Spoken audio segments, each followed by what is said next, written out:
ఇందాక మీరు చాలా మంచి క్వశ్చన్ అడిగారు, డబ్బు సంపాదించకపోవడానికి నేను అర్హున్నా అని అంటే చుట్టూ ఉన్న సొసైటీ. ఎందుకంటే కొంతమంది బంధువులు రాబంధువులు ఉంటారు, కొంతమంది అక్కడున్న ఫ్రెండ్ సర్కిల్. మన చిన్నప్పుడు ఇంగ్లీష్ మాట్లాడితే చూడండి, ఇంగ్లీష్ మాట్లాడగానే మనోడు ఏంట్రా మామా ఇంగ్లీష్ మాట్లాడుతున్నాడు రా అని వెటకారించే ఉంటారు. వెంటనే ఏమవుద్దంటే మనం ఏమైనా ఎక్కువ చేస్తున్నామా అని మనకి డౌట్ వచ్చేసి మనం ఆపేస్తాం. నేనేమంటానంటే డౌటీశ్వర్లు కోటీశ్వర్లు అవ్వలేరండి. నేను అవ్వలేదు. సో మళ్ళీ చెప్తున్నాను. ఇంకొక పాయింట్ ఏంటంటే డబ్బు ఉందనుకోండి మీకు రెస్పెక్ట్ ఉంటుంది, ఇంట్లో ఉంటుంది, బయట సొసైటీలో కూడా ఉంటుంది. అండ్ ఇంట్లో ఫర్ ఎగ్జాంపుల్ చెప్తున్నాను, మీరు బాగా సక్సెస్ అయ్యారు అనుకోండి, మీ గురించి ఇంట్లో అందరూ కూడా బాగా అంటే రెస్పెక్ట్ చేస్తారు, అన్ని తీసుకుంటారు, కేర్ తీసుకుంటారు, కేర్. సో నేను అందుకే దీన్ని ఏమంటానంటే క్యాష్ అంటాను అనమాట. మీరు బాగా సక్సెస్ అవ్వాలంటే ఈ క్యాష్ అనేది గుర్తుపెట్టుకోండి. కింద కామన్ బుక్ లో కూడా టైప్ చేయండి క్యాష్ అంటే CASH కదండి. CA అంటే కేరింగ్, SH అంటే షేరింగ్. మీరు బాగా సక్సెస్ అయితే మిమ్మల్ని కేర్ చేస్తారు, షేర్ చేస్తారు, మిమ్మల్ని అందరూ పరిచయం చేస్తారు.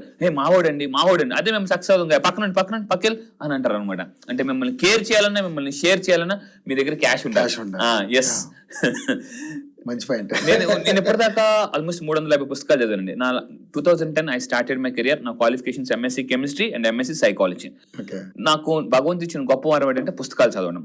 మా చిన్నప్పుడు మా సార్ చెప్పేవారు, సార్ నేను 10th క్లాస్ గోల్డ్ మెడల్ తీసుకున్నాను, I got district first. Government school చదివి ఐ గాట్ డిస్ట్రిక్ట్ ఫస్ట్. దాని తర్వాత బాగా చదువుకున్నాను, స్పోర్ట్స్లో అన్నిట్లో టాప్ అయ్యాను. లైఫ్లో నాకు ఒక తెలియకుండానే ఒక రకమైన ఒక అలవాటు అయిపోయింది అనమాట. ఎక్కడికి వెళ్ళినా నెంబర్ 1 ఉండాలి, మనకంటూ ఒక గుర్తింపు ఉండాలి. కొన్నిసార్లు నేను ఎక్కడికైనా ఫ్రంట్కి వెళ్ళి కూర్చుంటే వెనక్కి వెళ్ళి కూర్చో నువ్వేను VIP వా అన్నారు. వెంటనే నా మైండ్లో ఓకే VIP అయితే మన ఫ్రంట్ కూర్చుంటాం అని నేను ఏం చేశానంటే, ఈ లా ఆఫ్ అట్రాక్షన్, ఈ సబ్ కాన్షియస్ మైండ్ ఎంత పవర్ఫుల్ అంటే, మీరు ఏదైతే రాస్తూ ఉంటారో దాన్ని ఆకర్షిస్తూ ఉంటారు, ఏదైతే పదే చెప్తారో దాన్ని చాలా మంది ఆకర్షిస్తుంటారు. నన్ను చాలా మంది అడుగుతారు, ఊరుకో అన్వర్ పదే చెప్తే అయిపోతామా అని. మీకు ఎవరికైనా డౌట్ ఉంటే ఒక పని చేయండి, నాకు రోజు పిచ్చి వస్తుంది అని చెప్పుకోండి. రోజు అని చెప్పుకుంటే ఏమొస్తుందండి? పిచ్చి వస్తుంది. రోజు డబ్బు వస్తుంది అని చెప్పుకోండి అంతే. 2026లో మీరు చేయాల్సింది అంటే, రోజు ఏ పని చేసినా నాకు ఈ సంవత్సరం బాగా డబ్బు వస్తుంది అని మీరు అనుకుంటే ఖచ్చితంగా డబ్బు వస్తుంది. రావడం లేట్ ఏమో కానీ రావడం మాత్రం పక్కా. నేనేం చెప్తానంటే, మీ సెల్ఫ్ టాక్, మీ మాట ఎలా ఉంటే మీ జీవితం కూడా అలాగే ఉంటుంది. అంటే మీ వర్డ్ ఎలా ఉంటుందో మీ వరల్డ్ కూడా అలాగే ఉంటుందండి. నేనేమంటానంటే మీ మాటలే మీ మూటలు. గుర్తుపెట్టుకోండి, ఈ 2025 మీరు ఎలా మాట్లాడారో నాకు అనవసరం. 2026 మాత్రం చాలా పాజిటివ్ గా మాట్లాడిన అలవాటు చేసుకోండి. దీనికి నేను ఒక సీక్రెట్ కూడా కనిపెట్టానండి. మీరు ఎక్కడైనా అమెజాన్ కానీ ఏదైనా ఒకటి వచ్చింది అనుకున్నా వెంటనే ఫస్ట్ వాళ్ళు ఏమంటారంటే, సార్ OTP చెప్పండి సార్ అంటారు. నేను యాజ్ ఎ సైకాలజిస్ట్ గా ఈ 2026 మీరు అందరూ హ్యాపీగా ఉండాలంటే OTP అనే కాన్సెప్ట్ తయారు చేశాను. OTP అంటే గుర్తుపెట్టుకోండి, ఓన్లీ థింక్ పాజిటివ్. ఎవరు ఏమన్నా కూడా, ఎవరైనా మిమ్మల్ని చూసి నవ్వారు, పాజిటివ్ గా ఆలోచించండి, పాజిటివ్ థింక్ చేయండి. ఒక స్టోరీ చెప్తానండి. ఒక 2 వ్యక్తులు ఇలా నడుచుకుంటూ వెళ్ళిపోతున్నారు. ఈ వీడియో అందరికీ షేర్ చేయండి కంపల్సరీగా మీ ఫ్యామిలీలో. ఎందుకంటే ఒకప్పుడు మైక్రో ఫ్యామిలీస్ ఉండి ఇప్పుడు మైక్రో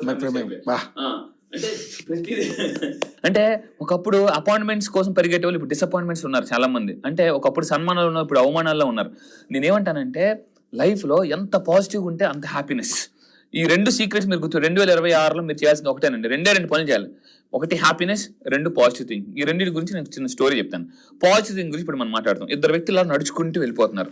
ఈ వ్యక్తి ఎప్పుడు నెగిటివ్, ఈ వ్యక్తి ఎప్పుడు పాజిటివ్. ఇలా నడుచుకుంటూ వెళ్తుంటే సడన్ గా ఒక పెద్ద పక్షి వచ్చి, అంటే పావురం లాంటి వచ్చి సడన్ గా ఈ పాజిటివ్ గా ఆలోచించేవాడు నెత్తి మీద రెట్టేసిందండి.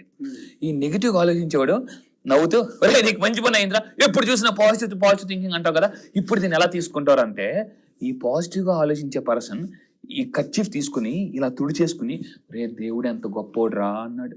వీడికి లోన్ కాలిపోతుంది అనమాట. ఏంటి దీన్ని కూడా వీడు పాజిటివ్ గా తీసుకుంటున్నాడు, ఎప్పుడు పాజిటివ్ దీన్ని ఎలా పాజిటివ్ తీసుకుంటున్నాను అడిగితే, ఈ పాజిటివ్ గా థింకింగ్ చేసే పర్సన్ చెప్పాడట, రే దేవుడు ఎంత గొప్పోడు కాకపోతే పావురానికి ఎగిరే శక్తిని ఇచ్చాడురా, ఏ ఆవుకో ఏ గుర్రానికి ఎగిరే శక్తిని ఇచ్చిన నెత్తి మీద ఎంత పడుతుండ్రా, అప్పుడు బాటిల్తో కాదురా బకెట్తో కడుక్కోవాల్సిందిరా అన్నాను.